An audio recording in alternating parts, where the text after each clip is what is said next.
Hi everybody and welcome to Pen of the Week, a video series where I feature a pen and an ink that I'm excited about using for this week. Last week I had my Pelikan M805 with medium nib inked with Diamond Oxford Blue. Seriously, this ink in that pen, amazing. I don't think I've used a pen and ink combination like this that I've enjoyed using so much since when I first got the Visconti Homo Sapiens and inked it with Oxford Blue. There's something about this ink. Yep, it's the one. I think I have found my ink.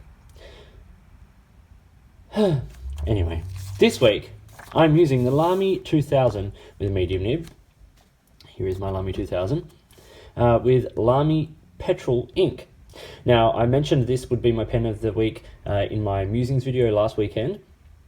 So, here it is.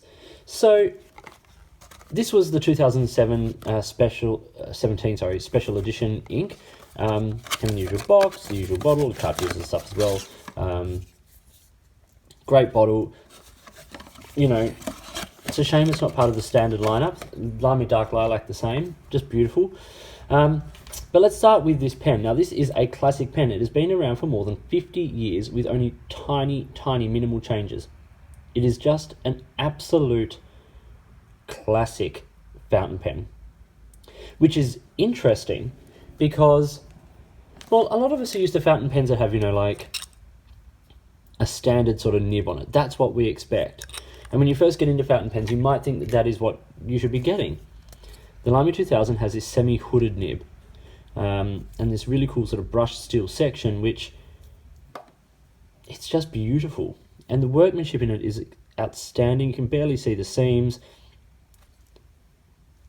There's a reason why this is really the flagship pen for Lamy. It is just stunning. The comfort of this pen is great as well. You can hold it anywhere. Those little ears, they don't bother me at all.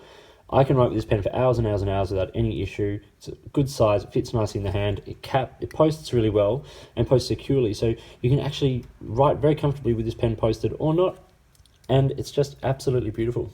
The other thing about this pen is it's super reliable, so every time you go to write with it, it writes.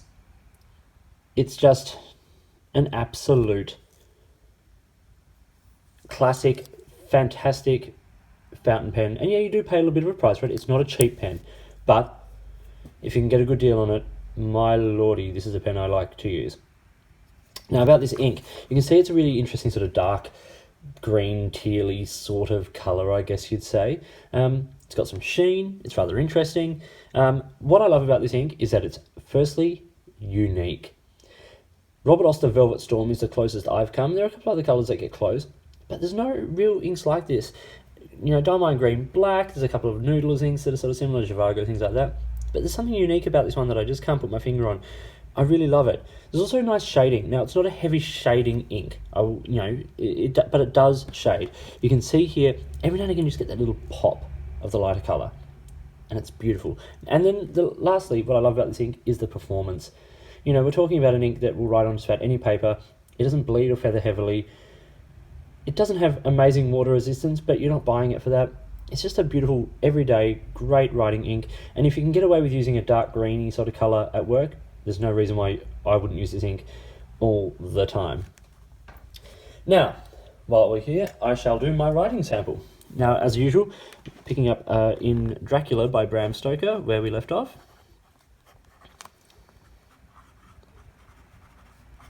Writing around a tripod, so you're going to get some interesting handwriting today. Okay.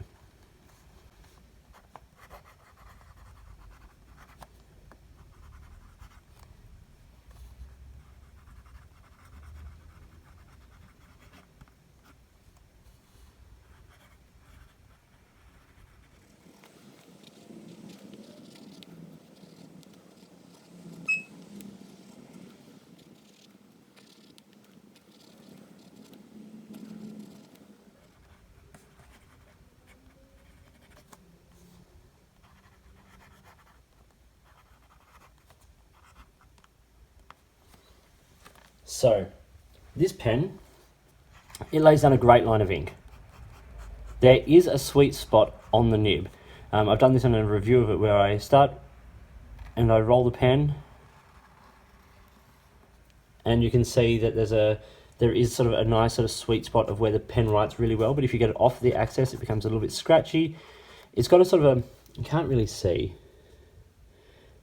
but there's an ever so slight little flat point. It's not stubby, but there is a tiny little flat point just there on the face of the nib. And if you get it, I'm trying to find focus there. If you get it off that point, then it becomes a little tricky to sort of write with smoothly. But when it's writing, it lays down this beautiful, generous, thick line of ink. Just lovely, and you know, pretty wet. That's also a feature of the ink, of course, but if the pen doesn't lay down a nice line, then what's the point? So anyway, here we have the Lamy 2000 with the medium nib, and Lamy Petrol ink. A great combination, and something I'm really, really enjoying working with, and looking forward to keeping on writing with this week. If you found this video useful, please give me a thumbs up and subscribe to the channel. Hit the notifications button if you want to stay up to date with the videos that I produce. Please feel free to get in touch using any of the platforms listed below. You can find me on Instagram or Twitter at @the_offstage_me. And or you can comment on any of my videos here, or drop me an email or anything like that. If you've got a product you think I should be looking at, let me know. Or if there's a way you'd like to support the channel, get in touch and let's see what we can do. In the meantime, enjoy your pens, enjoy writing, and I'll talk to you later.